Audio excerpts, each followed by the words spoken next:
Bonjour, colonel. Bonjour. Alors, colonel, beaucoup de Sénégalais vous ont découvert maestro et chef organisateur du défilé.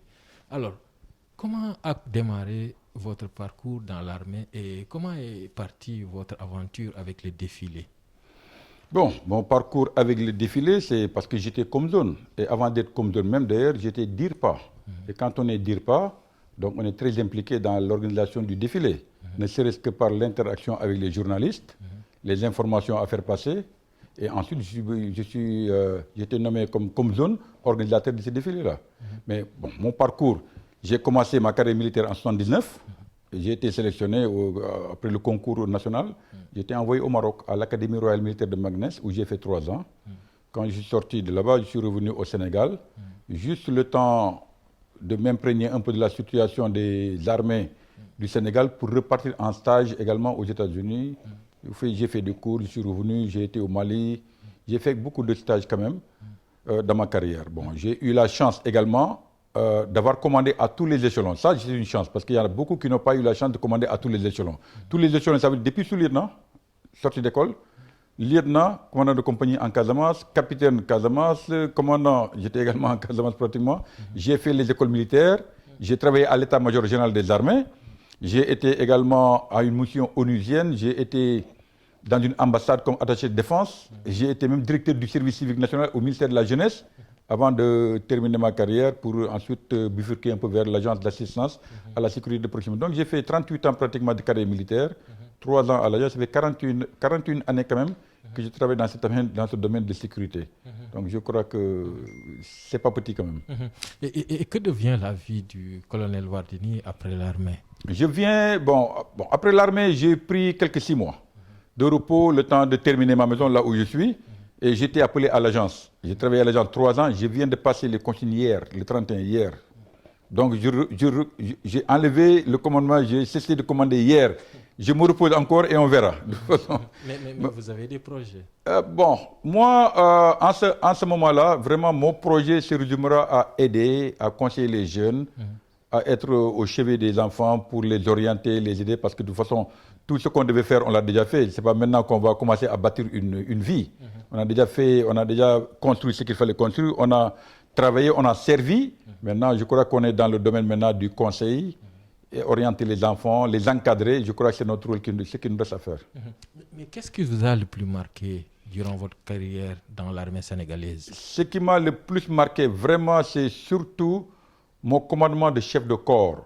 Quand j'ai été envoyé à Saint-Louis en 2003 pour prendre un bataillon, parce que ça c'est très important dans la carrière de militaire, surtout d'un officier, commander un bataillon, c'est-à-dire un commandement territorial, ça c'est important. Ça m'a beaucoup marqué. C'est là où j'ai eu vraiment à m'extérioriser, à m'exprimer, à vraiment prendre les décisions qu'il fallait, commander des hommes sur le terrain. C'était vraiment très intéressant.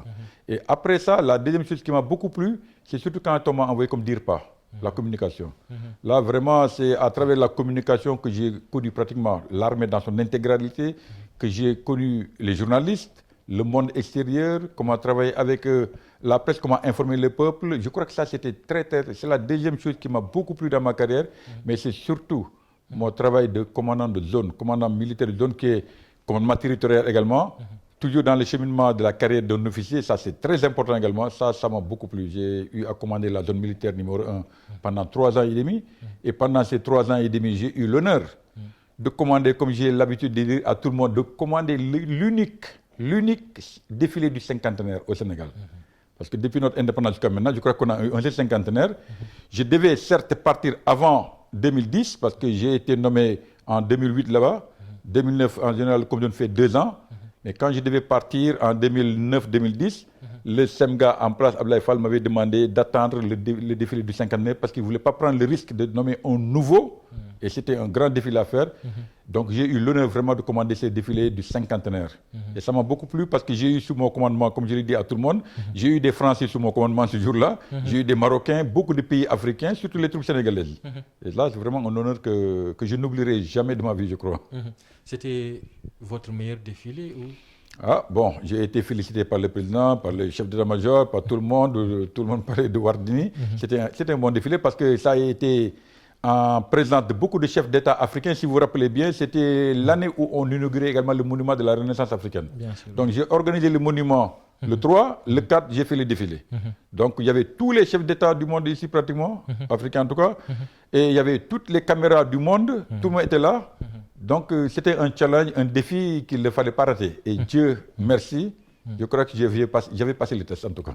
Mais qu'est-ce que ça vous fait de voir tous les regards vissés sur vous, toutes les caméras, tous les chefs d'État, et que vous deviez rendre une copie impeccable?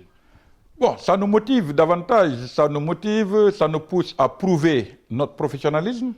Parce que de toute façon, à ce moment-là, comme zone, il n'y avait plus rien à craindre. J'avais bien maîtrisé la chose parce qu'en 2010, déjà en 2008, j'étais comme zone. Avant d'être comme zone, comme je l'ai dit, j'étais DIRPA. Donc je connaissais bien le tempo du cérémonial militaire. Donc moi, c'était comme un bébé pour moi. Donc, qu'est-ce que ça m'a fait devant tout le monde? Moi, ça ne m'a pas du tout ébranlé. Hein. J'étais vraiment dans mon assiette. Je savais ce qu'il fallait faire. Je l'ai fait plusieurs fois. J'avais une bonne équipe avec moi. Et c'est les mêmes autorités qui étaient là, les mêmes SEMGA, les mêmes présidents. J'avais l'habitude de travailler avec eux. Donc, j'étais vraiment dans mon assiette. Bon, la seule chose, c'est qu'il y avait beaucoup de chefs d'État africains et tout le monde regardait. Et là, effectivement, il fallait faire très attention. Il ne fallait pas faire une gaffe. Il ne fallait pas faire que... Parce que les chefs d'État étaient accompagnés par le chef d'État-major, certainement, ou leurs aides de camp qui sont des militaires et qui ont les militaires qui regardent. Donc ça, vraiment, effectivement, il fallait faire très attention pour ne pas faire un faux pas. Et quand je l'ai fait à l'issue du défilé, ce qui m'a plu, et là, je vous le dis honnêtement, il y a des pays qui appelaient, hein, il y a des pays qui ont envoyé des émissaires vers moi, parce que si vous voyez bien, le Sénégal avait fait le cinquantenaire le 4 avril. Je crois que c'était l'un des premiers pays africains à faire son cinquantenaire. Parce que tous les pays africains ont été indépendants à la même date pratiquement, Ouais, mais à date après le 4 avril. Yes. Donc quand j'ai fait le défilé du 4 avril, devant tous les chefs d'État qui étaient là et qui étaient très impressionnés, à l'issue, des gens sont venus même dans mon bureau à la zone militaire pour nous demander est-ce que je pouvais venir les aider à organiser. Et même Farba Senghor, qui était ministre, était un jour au Mali. Du Mali, il m'a appelé pour me dire que les Maliens demandent que j'aille les aider. J'ai dit, passez par mon commandement militaire, passez par mon chef d'état-major, moi j'ai aucun problème. Mais des gens étaient impressionnés par ce défilé-là. Moi-même, j'étais vraiment impressionné par ce défilé qui s'est très bien passé. Et jusqu'à présent, ça a laissé des traces, parce que jusqu'à présent, les gars me rappellent ce défilé-là. Jusqu'à présent. Et donc, c'est une fierté morale, ça me fait plaisir. Voilà. Y a-t-il des défilés qui vous ont laissé un goût d'inachevé, par exemple? Moi, non. Parce que, honnêtement parlé, j'ai organisé 3 défilés. J'ai organisé 3 défilés et apparemment, j'ai les archives avec moi jusqu'à présent. En tout cas, je n'ai pas vu un défilé qui m'a laissé le goût inachevé. Non, non. J'ai fait les défilés à l'aise. Je sais pas, c'est de la baraka, je crois. En matière de commandement militaire, des fois, le chef, c'est la baraka qui l'aide. Ce n'est pas question de diplôme ou de connaissance. Il y a ça, c'est vrai, mais c'est surtout la baraka. Parce que je vous dis qu'il y a des choses pendant le défilé, pendant le déroulement du défilé, des choses qui nous ont échappé et qui pouvaient se révéler vraiment catastrophiques, mais on dirait que Dieu a mis la solution devant moi. Et ça, je ne peux pas me l'expliquer. J'ai des exemples où il y a des choses que les gars ont failli à un certain moment. Ce n'était pas à moi de faire, mais quand je me suis rendu compte, mais on dirait que la solution est venue. Ce sont des choses comme quoi, par exemple, si vous pouvez les révéler? Par exemple, vous savez, le commandant de zone, quand il vient le matin pour le défilé du 4 avril, par exemple, il a un petit état-major. Il a 3 gars de l'armée de terre, de mer et de l'air qui l'accompagnent dans le véhicule de commandement. Donc, quand on vient le matin, quand je fais ma revue, le véhicule, il ne fait pas la revue. Le véhicule, il s'arrête au début. Je fais la revue, après je prends le véhicule avec mon état-major, je continue jusqu'à la fin et je reviens vers la tribune. Et quand je descends à la tribune, le véhicule va se garer. Normalement, le véhicule doit aller se positionner après dans le défilé pour que dès qu'on commence le défilé, que je puisse monter dans le véhicule avec mon état-major et on attaque. Le véhicule n'est pas allé se mettre en place. Moi, je suis en train de régler les cérémonies de décoration, la remise des décorations et tout. Quand j'ai fini pour dire allez, préparation pour le défilé, on est reparti derrière. Je regardais l'échelonnement, l'avancement des troupes à pied, c'est-à-dire les écoles, etc. Je surveillais tout ça. Quand il s'est agi maintenant de commander le défilé à moto, moi je devais être en tête avec mon véhicule et mon état-major. Quand je lui ai dit quoi, où est le véhicule, en ce moment, il m'a dit ah, on ne l'a pas vu. Comment on allait faire? Mais j'ai pas compris. Heureusement, j'avais mon téléphone, j'avais le téléphone du chauffeur, je l'ai appelé immédiatement, il a fait Il est venu même en contresens. Les gars ne se sont même pas rendus compte qu'il est venu en contresens pendant que les gars défilaient. Il est venu se mettre en place pour qu'on puisse défiler. Si je n'avais pas le téléphone avec moi, si mon chauffeur n'avait pas répondu, je ne sais pas comment on allait faire. Et pourtant, c'est pour ça que j'ai dit c'est de la baraka. Je crois que Dieu a mis la solution devant nous. Et puis il y a d'autres choses également. Bon, le défilé des avions et cet armement, ces armes qui défilent avec vos hommes de troupes. Comment mettez-vous en musique tout cela? Voilà, là, il faut savoir que quand il s'agit du défilé, le commandant de zone a un rôle à jouer. Avant que je ne joue mon rôle de commandant de zone, commandant des troupes, il y a au niveau de l'état-major général des armées un travail de conception. D'abord, il faut essayer d'arrêter le thème du défilé. C'est quoi? Quel genre de défilé on va faire? C'est un défilé à motoriser ou bien à pied ou bien un défilé. Quel est le format à adopter? Combien de troupes? On va conceptualiser combien de troupes vont défiler. Donc il y a une phase de conception d'abord. Arrêtez même le thème. Le thème, quel est le thème du défilé? Ça, c'est au niveau de l'état-major. Une fois que l'état-major arrête le thème et qu'on arrête le format, etc., on me jette le ballon pour me dire maintenant, mettez en exécution. C'est-à-dire, traduisez notre pensée en acte sur le terrain. C'est-à-dire, à moi maintenant de voir avec mon état-major de la zone militaire numéro 1, comment réfléchir pour concrétiser effectivement ce que les autorités attendent de nous pour ce défilé-là. Et là, c'est une phase de préparation. Il y a beaucoup de préparation, il y a beaucoup de réunions, parce que là, il faut convoquer les civils, les élèves, les inviter à des réunions, les orienter, leur dire ce qu'il faut faire, le format, essayer le format, préparer les entraînements. Il faut même d'ailleurs mettre un encadrement militaire au profit des écoles et des détachements civils pour les encadrer à défiler et puis pour surveiller surtout l'échelonnement, la cadence, la distance entre les troupes. Donc il y a beaucoup de travail à faire et tout ça pour le réussir, je crois que la clé, c'est de faire beaucoup de réunions de réglage.